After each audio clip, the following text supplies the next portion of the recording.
আজকে হিন্দু সনাতনী সেনার সনাতনী হিন্দু সেনার প্রথম বর্ষ উদযাপন হচ্ছে।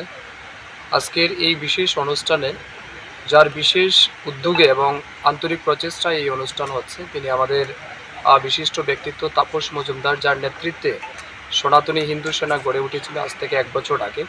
উদ্দেশ্য একটাই, হিন্দু সমাজ আজও অচেতন, হিন্দু সমাজ আজও উদাসীন নিজ ধর্মের প্রতি, তাদেরকে যাতে ধর্মীয় চেতনায় উদ্বুদ্ধ করা, ধর্মীয় চেতনাকে জাগ্রত করা এবং সমাজের মধ্যে যে অন্যায়গুলি হচ্ছে বা হিন্দু সমাজের প্রতি যে রকমের আক্রোশ বা আক্রমণ বিভিন্ন দিক থেকে হচ্ছে, সেগুলি থেকে সমাজকে রক্ষা করা, লাভ জিহাদের হাত থেকে হিন্দু মেয়েদের রক্ষা করা, ল্যান্ড জিহাদের হাত থেকে হিন্দু বাঙালিদের জমি রক্ষা করা, এই সমস্ত উদ্দেশ্য নিয়েই কিন্তু আমাদের এই সনাতনী হিন্দু সেনা যাত্রা শুরু করেছিল। আজকে তার প্রথম বর্ষ।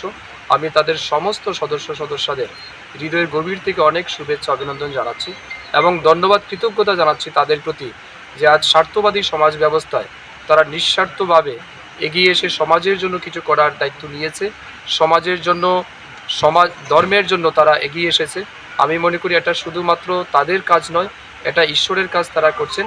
তাই ঈশ্বরের কাজ যারা করে, ঈশ্বর নিশ্চয়ই তাদেরকে রক্ষা করে।